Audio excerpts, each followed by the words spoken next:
Acompáñenme por favor, abra su Biblia.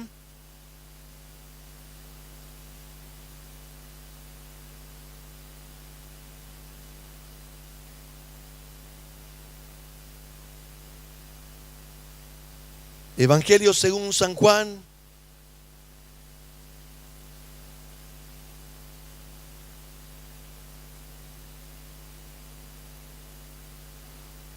Capítulo 14, el verso 15.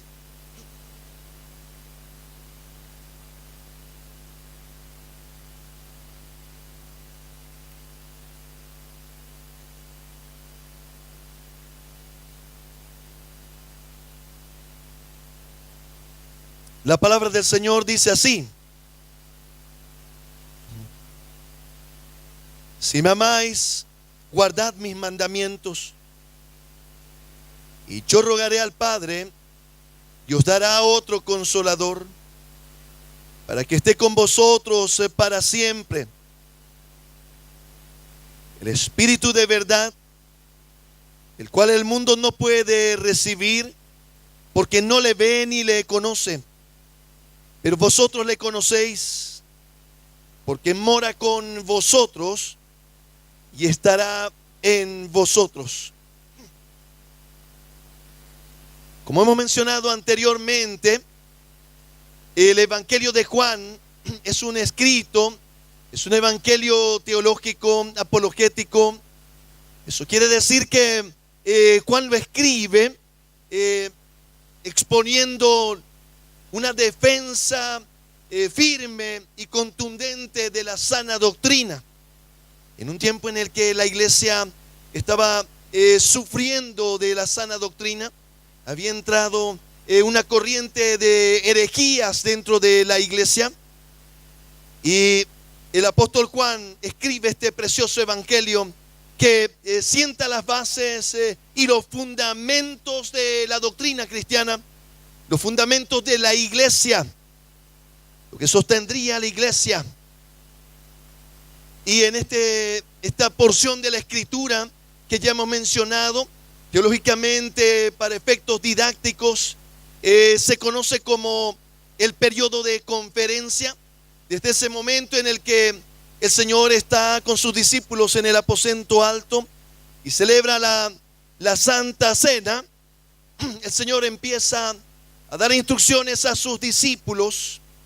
Mencionábamos un compendio de lo que habían aprendido durante los 3 años de ministerio. Ahora estaba el Señor poniendo los principales fundamentos, dejándoles esa estructura teológica para que ellos pudiesen luego enseñar y fundar sobre esta palabra la iglesia preciosa de Dios.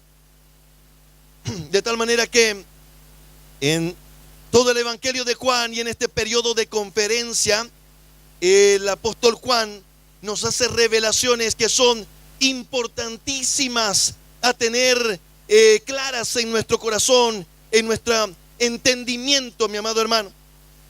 En esta porción que hemos leído corta de todo el periodo de conferencia, que vamos a irlo estudiando paso a paso, y la palabra del Señor nos revela. El Señor Jesús empieza a presentarle a los discípulos, a los apóstoles, la doctrina, el ministerio del Espíritu Santo. De tal manera que el Señor en estos versos le dice a sus discípulos de una manera tan sencilla y al mismo tiempo tan profunda, lo que iba a empezar en unos días más, en la resurrección. Luego de la resurrección, el Señor iba a restablecer una condición caída del ser humano.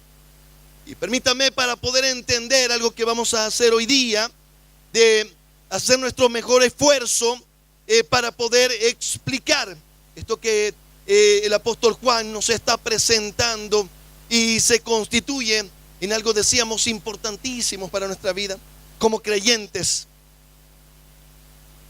Dice la palabra del Señor: si me amáis, guardad mis mandamientos, y yo rogaré al Padre, y os dará otro consolador.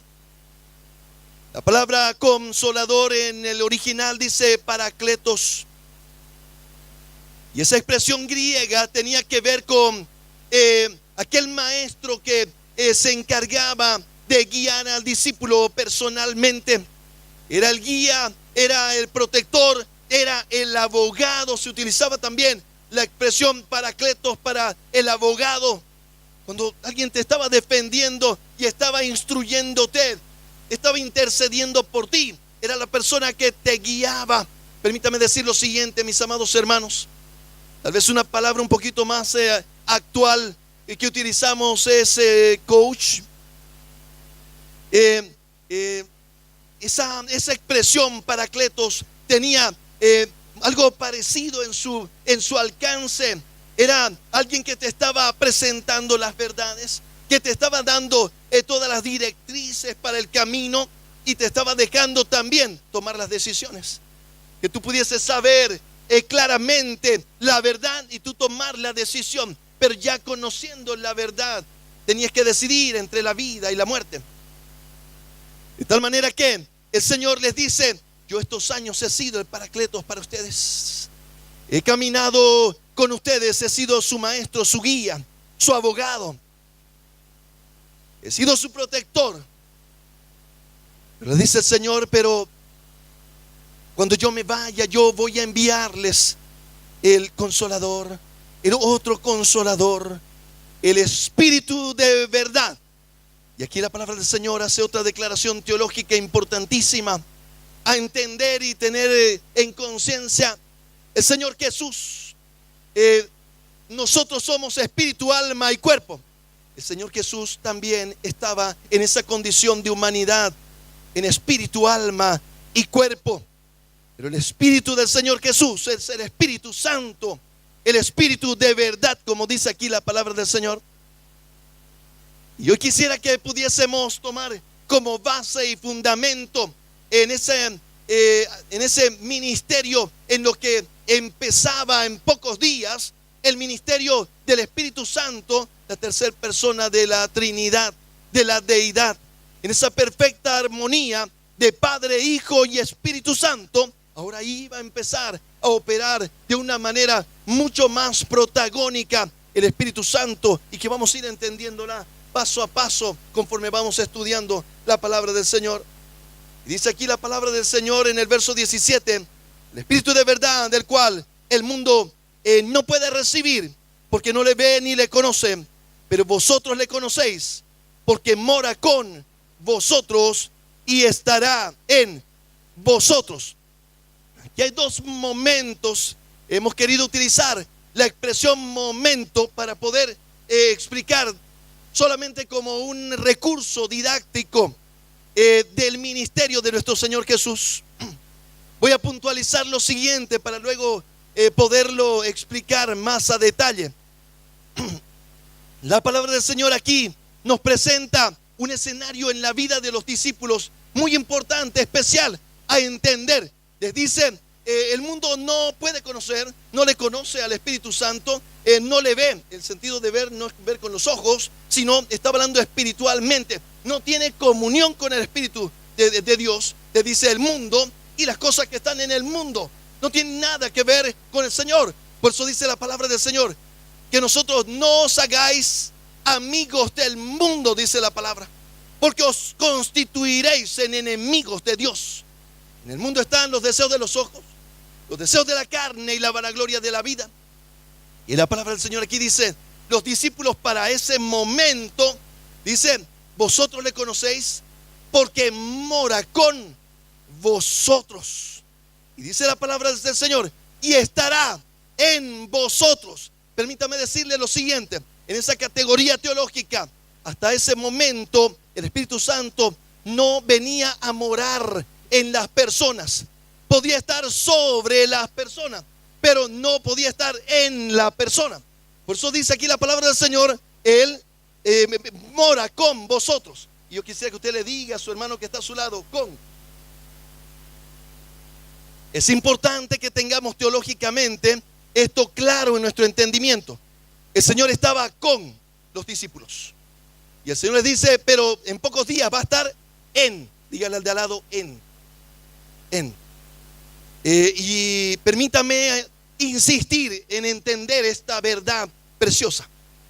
Porque son 3 momentos que van a acontecer en pocos días. A partir de ahí, hasta ese momento, los profetas, todos los que habían estado hasta antes de la resurrección de nuestro Señor Jesucristo, solamente habían experimentado ese con y algunas veces sobre, pero nunca en.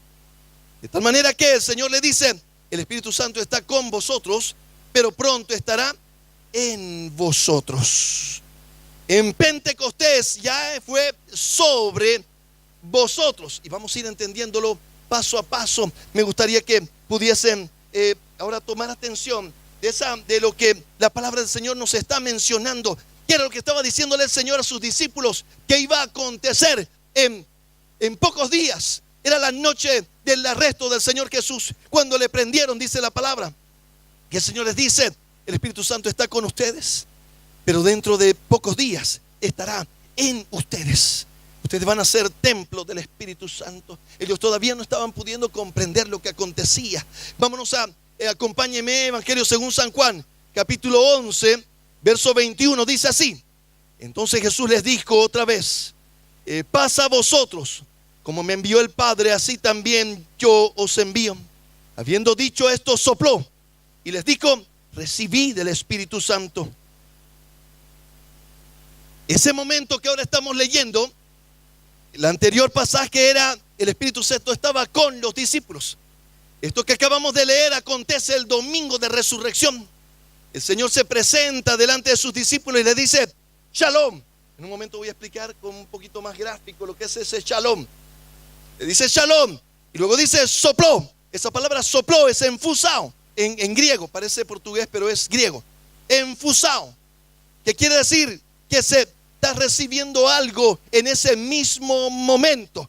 Cuando dice recibid, utiliza una palabra en griego que es lambete de lambano, que quiere decir se recibe en ese mismo instante. Está aconteciendo. No es algo gráfico, no era algo, un símbolo de lo que iba a pasar. No, ya estaba aconteciendo. El Señor cuando sopla, es la misma acción que hace Dios en el Génesis cuando sopla aliento de vida sobre ese cuerpo inerte de Adán. Y dice que sopló en su nariz aliento de vida. Ese sopló, ese enfusado.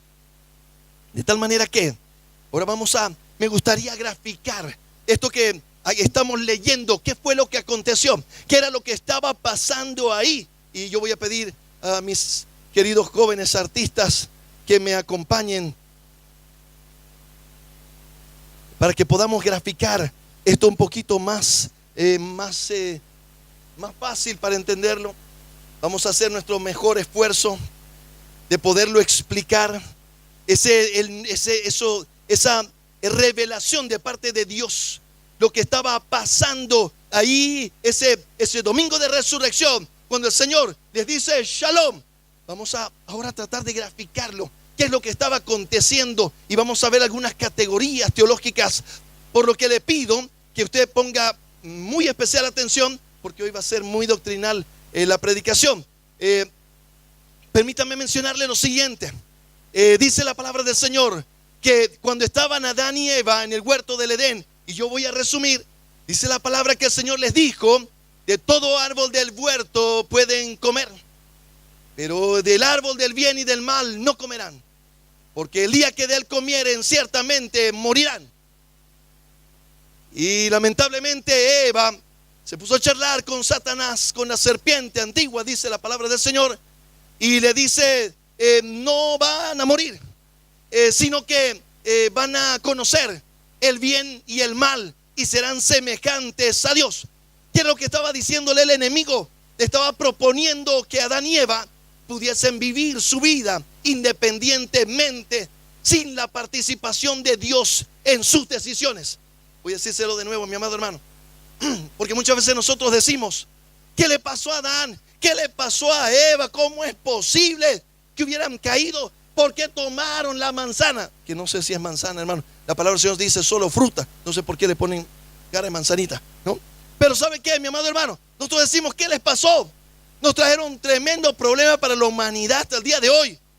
Pero déjeme decirle, mi amado hermano, que aún el día de hoy nosotros seguimos teniendo esa misma dificultad.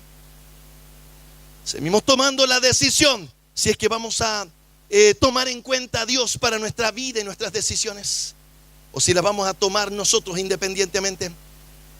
Si es que vamos a seguir el evangelio conforme Él dice que lo tenemos que seguir, o si vamos a tener un evangelio particular nosotros, como nosotros queremos, como nosotros lo hemos ideado. No, yo sigo al Señor como yo pienso, como yo creo. Pero déjeme decirle que no se puede seguir al Señor como usted piensa o como yo pienso.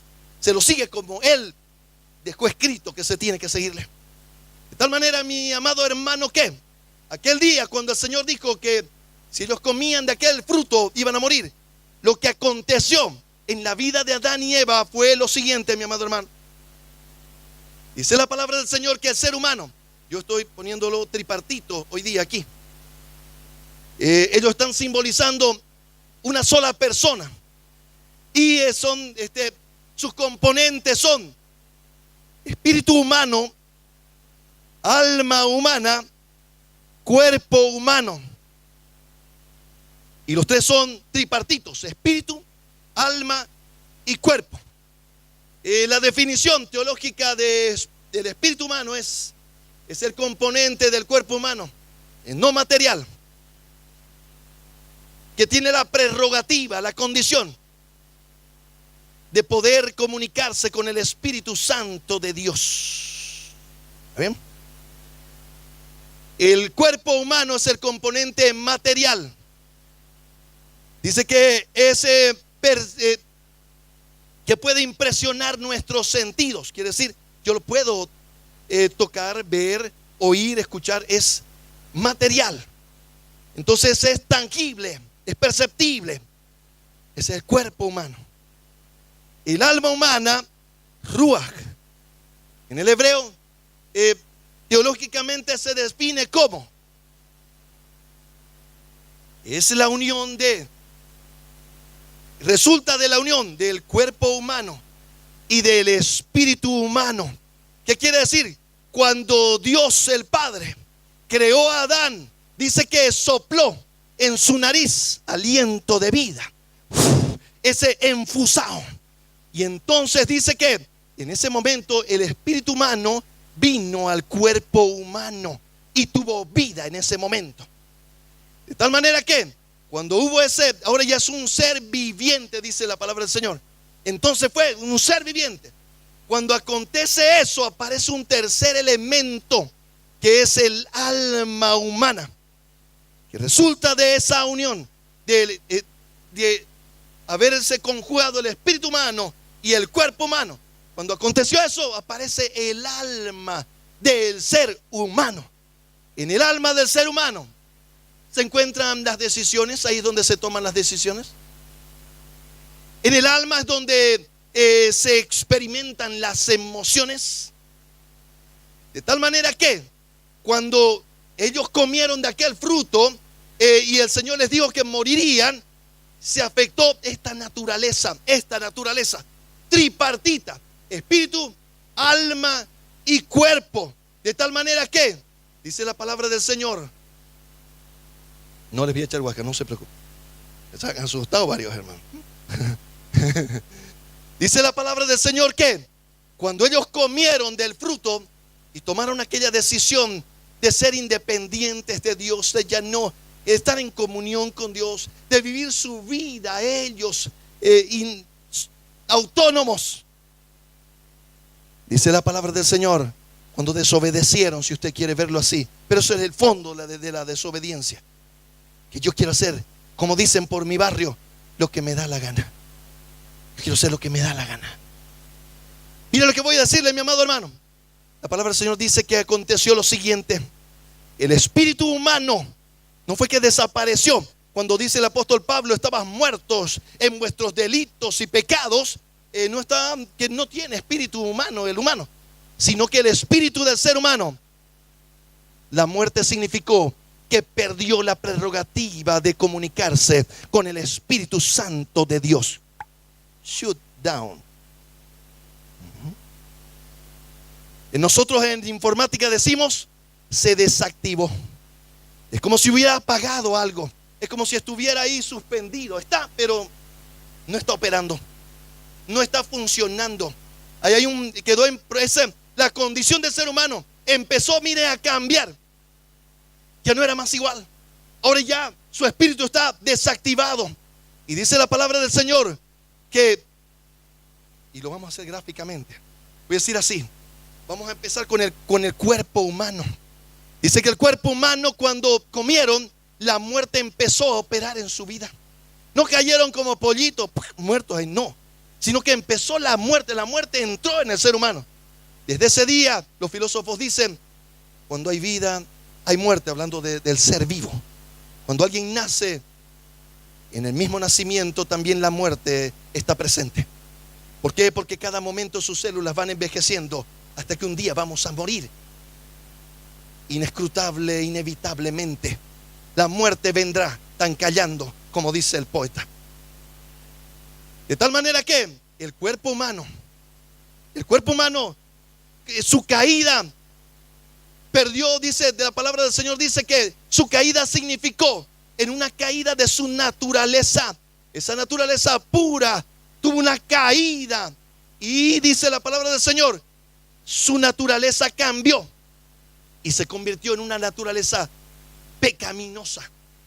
Dice que entonces en el cuerpo del ser humano se encuentra la concupiscencia. Es una palabra un poquito español, aunque usted no cree. Concupiscencia, otra manera de decirlo es los deseos de la carne.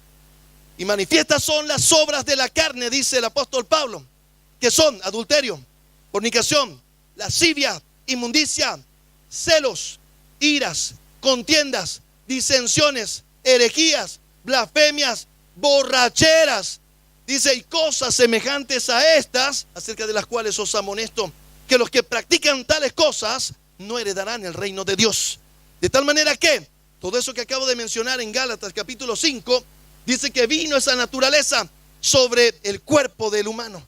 Y el humano quedó con esa naturaleza, con el pecado ahí, a flor de piel, esa tendencia. Y este escenario se vuelve complicado. ¿Por qué?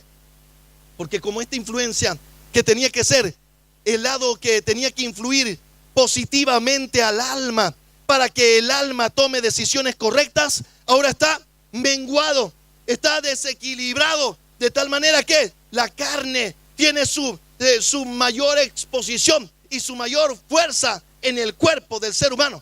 El cuerpo del ser humano empieza una tendencia al pecado, unas ganas de pecar, una naturaleza pecaminosa. Se quiere enojar, dice celos, iras. La ira es un deseo de la carne. Yo quiero enojarme, mi carne necesita enojarse. Por eso a veces uno llega a la casa y ya busca, ¿no? No sé con quién pelear. Con Drupi, digamos, ¿no? Con alguien hay que pelear. ¿Por qué? Porque es la carne, mi amado hermano. Los celos, las iras, contiendas, disensiones son deseos de tu carne, mi amado hermano. Es carne, no es temperamento, no es carácter. Es que así somos desde mi abuelito, así era, bravo era. No, mi amado hermano, desde su abuelito venía la carne. Ese es el problema. Y pasó a su padre y ahora lo alcanzó a usted, hombre o mujer. Son los deseos de la carne. Y eso, mi amado hermano, causó en el alma, dice la palabra del Señor, emociones que son terribles. Emociones que el ser humano no estaba preparado para administrar de manera correcta. Ahora voy a decir lo siguiente para que se entienda esto que estoy mencionando. Yo estuve mencionando algunas otras emociones el anterior domingo. Hoy día quiero tocar una de las emociones más neurálgicas en el ser humano, que en esta condición caída se convierte en una situación muy complicada. Se llama la tristeza. Dígale al de al lado, tristeza. La tristeza, mis amados hermanos, se va a convertir en uno de los enemigos más terribles del ser humano. Permítanme decir lo siguiente. La tristeza es una emoción muy humana. Escucha bien lo que voy a decir. Se convierte en una emoción que en un escenario de respuesta a un evento de la vida se convierte en algo que puede ser positivo para el ser humano. El apóstol Pablo dice, hay tristeza que procede para bendición, dice. Cuando esa tristeza te lleva al arrepentimiento, dice la palabra del Señor. Pero hay tristeza, dice, que viene para muerte y te lleva a la condenación. De tal manera que es importante de entender la tristeza. La tristeza, dice la palabra del Señor, que se convierte en una emoción que te permite traer a la luz de tu entendimiento. Es una alarma en tu corazón que te está diciendo, no estás en el camino correcto. No se está cumpliendo el propósito de Dios para tu vida. Permítame definir así: es algo contrapuesto a la felicidad. Agárrese fuerte de su silla, y ponga atención, porque esto es bien teológico y necesitamos entenderlo. ¿Qué es lo que acontece aquí? La tristeza, mi amado hermano, cuando es por corto tiempo, me permite, dice la palabra, ir al arrepentimiento y volverme a enderezar. De nuevo, mi amado hermano, mira lo que voy a decir. Cuando la tristeza viene de parte del espíritu humano e influye al alma, le está diciendo: estás caminando de manera equivocada. Tu camino va a traer grande tristeza y desolución. Va a traer problemas, te estás alejando del propósito de tu vida. Eso te quita la paz en tu corazón, te quita el gozo y trae una tristeza a tu vida. De tal manera que, mire, mi amado hermano, cuando la tristeza permanece por más tiempo del necesario, quiere decir, cuando yo estoy triste hoy, sigo triste mañana y pasado mañana, eso se convierte en una de las emociones más destructivas para el ser humano. De nuevo, porque es importante, mi amado hermano, porque es una de las herramientas más efectivas de destrucción de Satanás. Cuando yo experimento la tristeza, experimento cuando tengo un problema personal, o puedo experimentarla también haciendo una transición de un problema de alguien a quien yo amo. Puedo estar triste por la pérdida de un ser querido, y es natural en nuestra naturaleza humana. Es natural. Lo que ya no es natural es si yo me quedo triste para todo el viaje. Lo que estoy queriendo decir es que cuando la tristeza, mi amado hermano, se estaciona en el alma del ser humano, en esta alma, en esta condición, ¿qué es lo que acontece aquí? La carne, la naturaleza pecaminosa empieza a operar sobre el alma, y el alma empieza a tomar malas decisiones. ¿Qué quiere decir? No se arrepiente. Lo que la tristeza le está diciendo: ¿sabes qué? Esto que hiciste no está bien. Esto que mentiste no está bien. Esto que te está quitando la paz no está bien. Este mal caminar, tu mal proceder, está trayendo tristeza a tu corazón y a tu vida. Si esa tristeza procede al arrepentimiento, va a ser de bendición para tu vida. Pero si esa tristeza lo que trae a tu corazón es remordimiento, escuche bien ahora lo que vamos a decir. La tristeza, mi amado hermano, cuando se estaciona en el corazón de alguien, los psicólogos le llaman, y los psiquiatras le llaman, depresión. La tristeza por largo tiempo, mi amado hermano, te quita la esperanza, te quita la visión, te quita los sueños, te quita las ganas de vivir, te quita lo hermoso de vivir, te lo quita. Y entonces te mete en un escenario caótico y negativo. ¿Qué quiere decir? Te mete en un escenario de tristeza que se convierte en depresión. Ahora permítame mencionarle lo siguiente, mi amado hermano. ¿Cómo opera el enemigo? El enemigo, cuando lleva a alguien, lo convence de un escenario de tristeza, y empieza esa tristeza, esa frustración a tomar lugar en el corazón del ser humano. Y el enemigo hace un quiebre de cintura sumamente, ¿cómo puedo decir?, astuto. Porque cuando el enemigo te dice que hay un culpable de tu tristeza, mira lo que voy a decir, de tu infelicidad, el enemigo va a tratar de convencerte: ¿sabes qué? Los culpables de tu tristeza, de tu infelicidad, de tu angustia, de tu depresión, son tus padres, tus amigos, tu esposa, tu esposo, tus hijos, tus hermanos de la iglesia, no sé. El enemigo va a hacer que eso haga un giro en tu corazón, Y esa tristeza, mi amado hermano, cuando está ahí en medio de la depresión, se está convirtiendo en una depresión. Y cuando la persona culpa a alguien de esa tristeza, entonces aparece otra emoción que se llama el odio. Cuando yo estoy completamente frustrado y me siento totalmente destruido y me siento triste y estoy en esa condición sin poderme levantar, y luego digo los culpables o la culpable es mi papá, mi mamá, mis amigos, el Estado, el sistema económico, el no sé quién, el no sé cuál. Entonces, en mi corazón, el enemigo levanta algo que se llama odio. Ahora, permítame decir lo siguiente, mi amado hermano. Cuando la tristeza en el corazón del ser humano toma lugar y se estaciona, la palabra del Señor dice, yo quisiera que me puedan ayudar ahí, Isaías 61. Búsquelo, acompáñeme por favor. Y vamos a ver lo que está diciendo la palabra del Señor. ¿A qué se está refiriendo el Señor? Ahí en Lucas capítulo 4 puede encontrarlo también. Dice la palabra del Señor que cuando el Señor entró en la sinagoga y dice que pidió los libros, encontró el lugar donde decía: el Espíritu del Señor está sobre mí. Dice: el Espíritu del Señor me ha ungido y está sobre mí. Ya lo tenemos. Vamos a leerlo textualmente. ¿Qué bien lo que dice la palabra del Señor?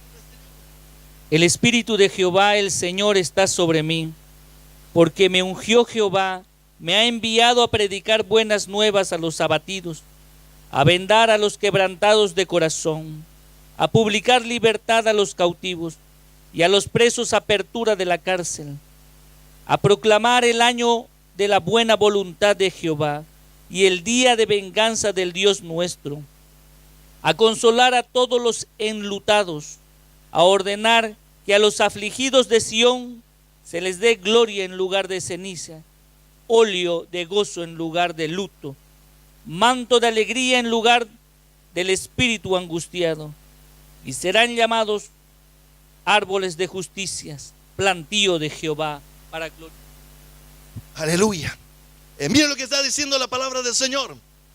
El Señor dice en Lucas, ya haciendo mención a Isaías 61, dice: esta palabra hoy se ha cumplido delante de vuestros ojos. Dice: me ha ungido el Señor, dice, el Espíritu del Señor está sobre mí y me ha ungido para dar, dice, buenas nuevas a los pobres, para vendar a los quebrantados de corazón. ¿Qué es un quebrantado de corazón, mi amado hermano? Es alguien que por un escenario de la vida, alguien que por una situación, por una persona o por un tema de un proyecto, por una situación cualquiera que fuere, entra en una tristeza de la cual no puede salir. Ese es un corazón quebrantado, mi amado hermano. Y esa tristeza, dice la palabra del Señor, el siguiente escenario que muestra, dice, para dar, dice, apertura para abrir la cárcel, pregonar la apertura de la cárcel a los que están, dice, prisioneros. Escuche bien lo que vamos a mencionar. Cuando un corazón entra en tristeza, mi amado hermano, y se estaciona en esa posición, lo siguiente que acontece en la vida del ser humano es que su alma queda encarcelada. Y cuando queda encarcelada su alma, está así prisionera. Mire usted, queda prisionera el alma, está atada. ¿Y qué significa eso? Que no va a poder experimentar la felicidad. Escuche bien, no va a poder experimentar el amor de Dios. No va a poder tener gozo, paz, paciencia, benignidad, fe, templanza, mansedumbre. No va a poder. No va a poder. Por eso, mi amado hermano, sea una persona que conozca al Señor o alguien que todavía no conoce y este es su escenario en pleno. Mi amado hermano, cuando la tristeza viene, y si usted no lleva esa tristeza, no va en la tristeza al arrepentimiento, esa tristeza se va a convertir en su enemigo más grande. Y dice la palabra del Señor que lo siguiente que acontece en un corazón, en un alma que está prisionero de la tristeza, de la depresión, y que luego toma ante el engaño del enemigo, culpa a alguien, dice: los culpables son mis padres, por decir algo, de mi desgracia, de mi situación, de mi escenario. Ellos son los culpables. Y entonces esa tristeza se convierte, escuche bien, se convierte en odio. Y ese odio, mi amado hermano, abre una puerta, una condición. Estoy hablando, este escenario es alguien que no ha nacido de nuevo. es alguien que no conoce a Dios. Míralo, espíritu desactivado, quiere decir el espíritu humano desactivado. La carne totalmente fortalecida, influenciando al alma que ya está totalmente cautiva, ya no puede tomar decisiones por sí sola. Está cautivo en la cautividad. Dice que va siendo llevado por el pecado, prisionero, esclavo del pecado.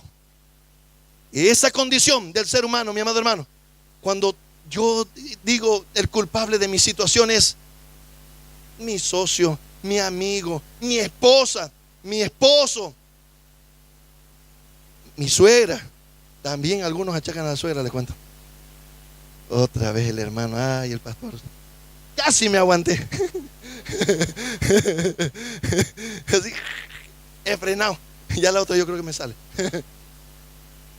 Achaca uno a alguien, entonces esa emoción se convierte en odio, mi amado hermano. Y cuando el odio toma lugar, se abre una condición en el ser humano que se llama cautiverio. Por eso dice la palabra del Señor: he venido para dar libertad a los cautivos. Son personas que ya pasaron a un otro nivel más complicado. Es cuando ya espíritus inmundos, demonios, ya han tomado lugar y posesión en la vida de una persona. A eso se llama ya endemoniado.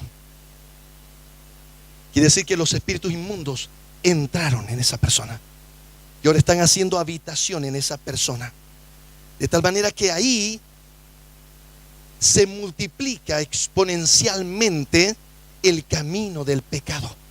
Ahí se explosiona, en ese escenario tan caído, explosiona los deseos de la carne. Y esa persona se llama iniquidad, se va al extremo. Esa sensación, esa situación terrible de la condición del ser humano tan caído. Yo sé que ustedes han estado viendo, y por favor no lo repliquen ni nada, pero hoy estamos viendo, ¿no?, en canciones, la naturaleza, la condición caída, real del ser humano. ¿En qué condición está? Deplorable, putrefacta, al extremo. Y ya podemos salir en público y decir: esto es inteligencia, esto es pensamiento, esto es pensar, esto es misericordia. Dios tenga misericordia de nuestros hijos y de nosotros, por lo que se viene, por lo que estamos viendo. Pero esa es la condición, mi amado hermano. Cuando el Señor Jesús se resucita y Él se presenta delante del Padre y presenta su sangre preciosa, limpia, excelsa, y dice que la sangre del Señor Jesús, que tuvo que haber vivido cada segundo en amor y habiendo cumplido esa completitud, dice que fue aceptada delante del Padre su sacrificio. Y entonces el Señor Jesús volvió, y aquel día que Él resucitó, al domingo, vino y miró a sus discípulos en esa condición. Y entonces el Señor les dijo: Shalom. Shalom quería decir que esta tu condición de espíritu, alma y cuerpo se restaure, tú tengas éxito, pueda ser ahora sí nuevamente el diseño de Dios, el original. ¿Se está entendiendo, mi amado? Eso es Shalom. Cuando el Señor le dice Shalom, le está diciendo que esto ya no sea así. La promesa ahora se está cumpliendo, la profecía ahora se cumple. Y entonces cuando el Señor Jesús dice, sopla y dice: recibid el Espíritu Santo, y sopla, acontece lo siguiente, mi amado hermano: get up, start. Entonces el espíritu humano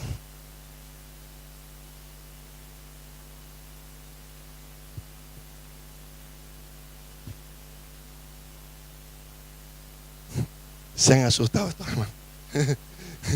Esta parte del drama está grave, digo. Dice la palabra del Señor que el espíritu humano es reactivado, dice, nace de nuevo, es una nueva criatura. Dice: el que está en Cristo, nueva criatura es. las cosas viejas pasaron, he aquí todas son hechas nuevas. Entonces el espíritu del ser humano se levanta y vuelve a tener comunicación con el Espíritu Santo de Dios, con Dios.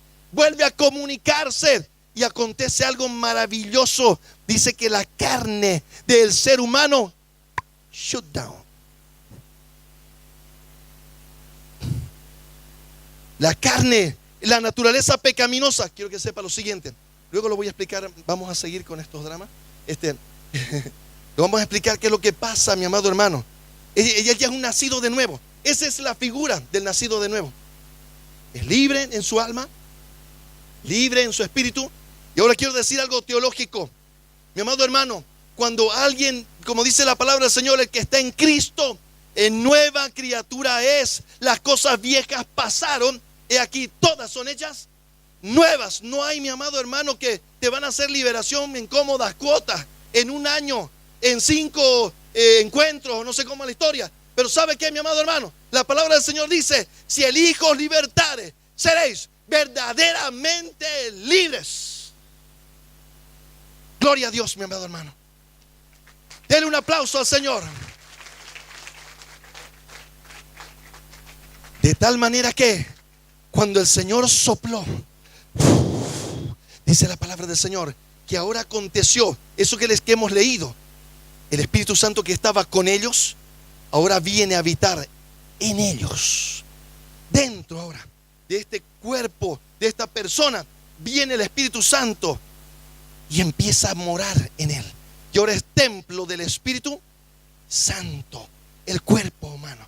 Pero la naturaleza pecaminosa dice que mengua. Pero debo darles la noticia triste de que no desaparece. La naturaleza pecaminosa está ahí esperando una oportunidad para levantarse. A eso le llama el apóstol Pablo un cristiano carnal. ¿Sabe cómo es eso? Eso es cristiano carnal.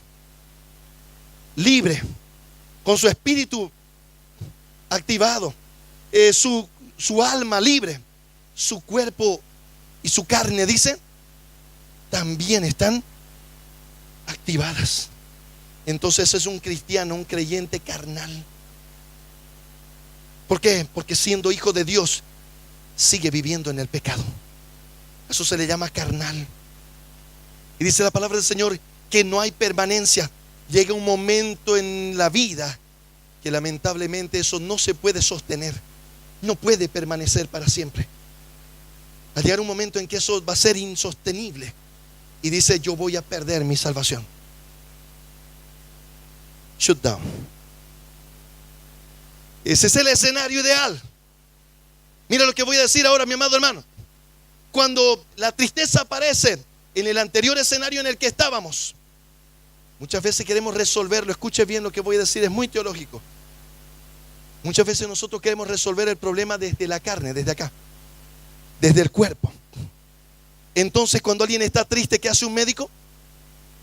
Le da un medicamento. Cuando alguien está deprimido, es una enfermedad ahora, por eso está dentro de las enfermedades y ahora se puede medicar. Los médicos ahora te recetan porque eso ya es una enfermedad. Y te dan, muy bien, usted está deprimido, ansioso, siento esa ansiedad, me siento triste, me siento sin ganas de nada, me siento tan desesperado, sin esperanza, sin futuro, sin poder ver, todos los días son grises, aunque no haya una sola nube, me siento así, doctor. Tome, le voy a dar Lexotan, le voy a dar Neuril, le voy a dar no sé qué más, mi amado hermano. Y esa solución, mi amado hermano, no es permanente. Cuando usted toma eso, estoy operando, estoy queriendo que el alma se resuelva su problema desde aquí, desde el cuerpo humano, trabajando en una hormona que se llama la serotonina, que le llaman la hormona de la felicidad. Entonces, cuando usted le dan esos medicamentos, entonces usted empieza a depender su estado de ánimo, el estado del alma, ese gozo del alma o esa estabilidad del alma. Algunos, ¿qué utilizan? El alcohol. Algunos beben para matar esta tristeza. Ajá, ¿no? El poeta decía: no estoy triste, no es mi llanto, es el humo del cigarrillo. No se queda bien,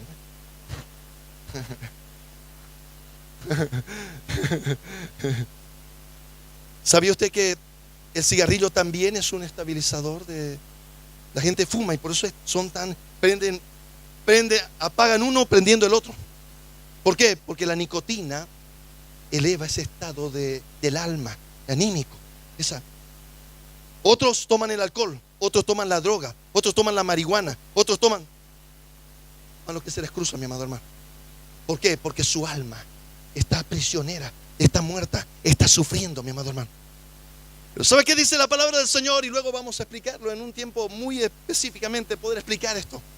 ¿Sabe qué dice? No os embriaguéis con vino, en lo cual hay disolución, más bien sed llenos del Espíritu Santo de Dios, dice la palabra del Señor.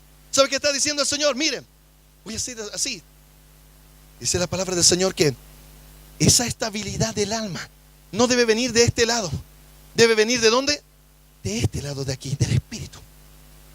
Cuando el Espíritu del ser humano entra en una comunión, el Señor le llama, dice la palabra del Señor, y recibiréis la promesa del Padre y seréis bautizados con el Espíritu Santo dentro de no muchos días. Uno de las bendiciones tan sublimes del bautismo del Espíritu Santo es que le permite a una persona, mi amado hermano, no embriagarse con vino, sino ser lleno del Espíritu Santo y poder tener esa alegría, ese gozo, esa felicidad en el alma. La tristeza se irá, mi amado hermano, y vendrá desde el Espíritu, del Espíritu Santo de Dios al espíritu humano, e impactará tanto el alma como el cuerpo del ser humano.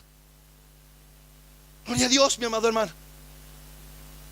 Cuando nosotros entendamos lo precioso, lo maravilloso, la bendición que es cuando Dios nos revela todo ese plan precioso que nos dio en la palabra del Señor, el ministerio completo del Espíritu Santo para nuestra vida. A veces no sabemos, a veces me preguntan, ¿por qué, pastor? ¿Para qué? ¿Para qué yo querría que el Señor me bautice? No entiendo esa parte. Déjame decirte, mi amado hermano, es una de las bendiciones más preciosas para el creyente. Hay que ser creyente primero. Hay que haber nacido de nuevo primero.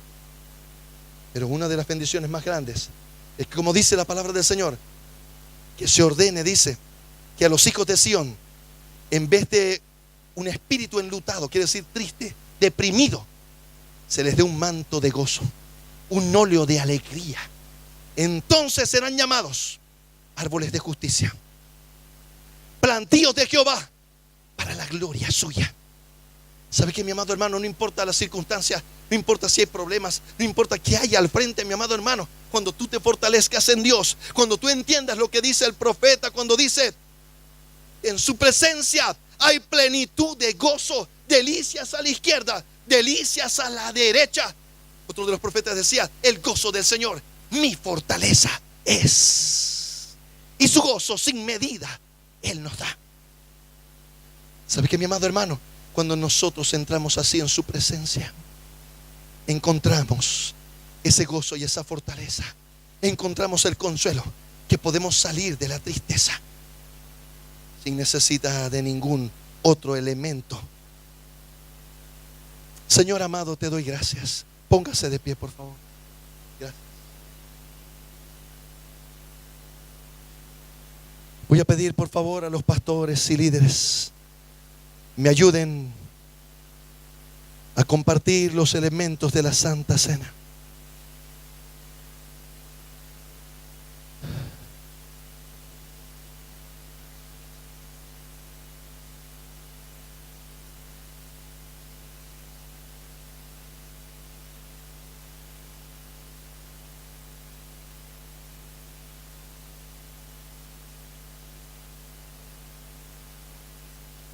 Y vamos a hacer algo especial.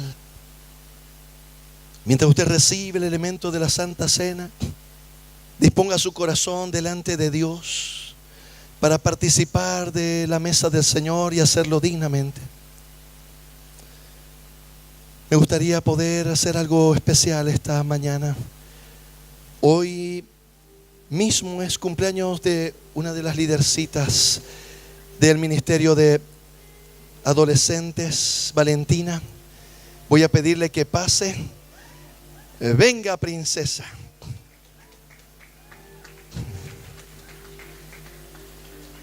Venga aquí adelante. Y vamos a orar por la princesa.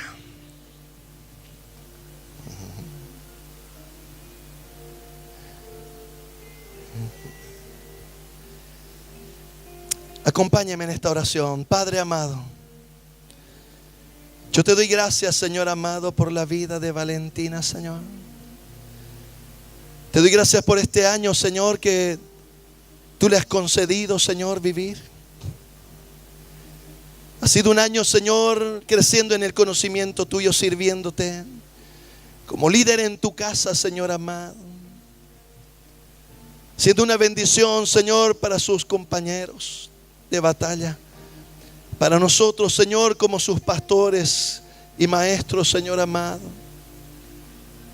Padre, te suplicamos, Señor, por su vida, por este año que tú le entregas para vivir, Señor. Hoy nos unimos como iglesia tuya, Señor amado. A tu sierva le ha tocado vivir en tiempos difíciles, Señor. Tan difíciles, Señor, para los adolescentes y jóvenes. Por eso hoy, Señor, nos unimos para bendecirla, Señor. Pedirte que tú la guardes, tú la protejas, tú la cuides, Señor amado. Este año, Señor, un año de crecer en el conocimiento tuyo, de deleitarse, Señor, en tu palabra, Señor amado, de meditar en ella de día y de noche, Señor, de tal forma que tu promesa la alcanza, Señor. Tu promesa que dice, Señor, que es árbol de justicia, Señor, plantío de Jehová para la gloria tuya, Señor amado. Un árbol plantado junto a corrientes de aguas, que da su fruto a su tiempo y su hoja no cae. Y todo lo que hace, Señor, prospera. Gracias, Señor, te doy. En el nombre de tu Hijo amado Jesús. Amén y amén. Mucha felicidad. Que te bendiga. Aleluya, Señor.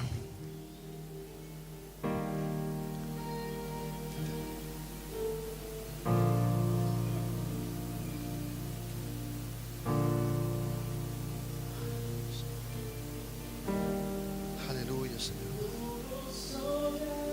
Tú estoy. Sé que caería hoy. Me has fallado, Dios. Aleluya, Señor.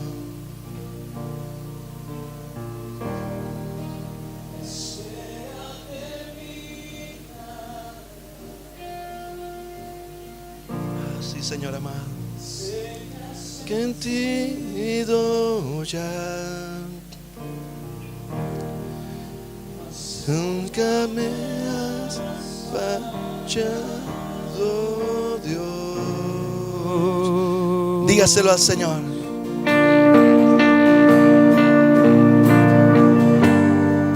En ti confiaré, tu promesa sigue en pie, tú eres fiel.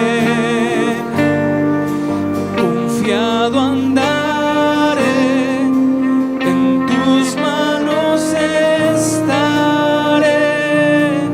siempre has sido fiel. Gracias, Señor amado. La palabra del Señor dice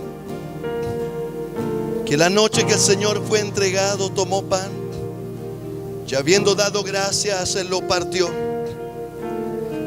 Padre amado, gracias. Gracias, Señor, por poder participar de tu mesa. Este precioso pan, símbolo de tu cuerpo, Señor amado. Tu cuerpo, Señor, que por nosotros fue inmolado, hecho una sola llaga, Señor, precio de nuestra paz y de nuestra sanidad. Por tus llagas, Señor, hemos sido nosotros sanados. Símbolo, Señor, de que somos uno solo, miembros los unos de los otros, que tenemos que amarnos como tú nos has amado, Señor, y permanecer en unidad como tú, Señor, nos enseñaste. Gracias, Señor, te damos, Señor. Participamos, Señor, del pan en el nombre de tu Hijo amado Jesús, pidiéndote perdón por nuestros pecados, Señor. Límpianos, lávanos, Señor. Participe del pan.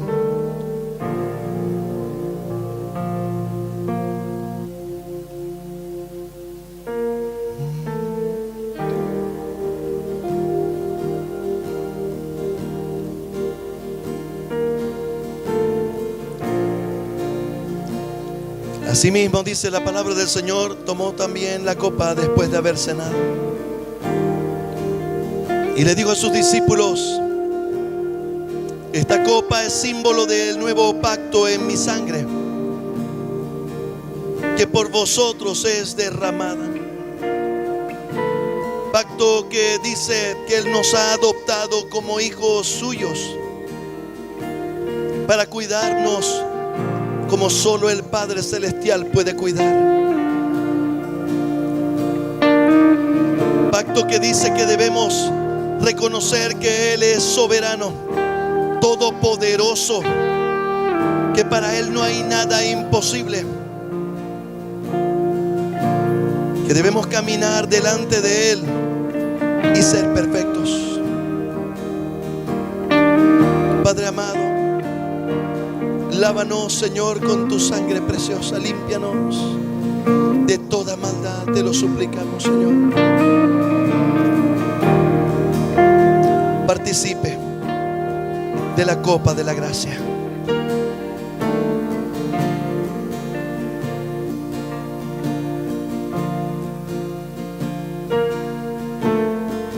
Gracias, Señor amado.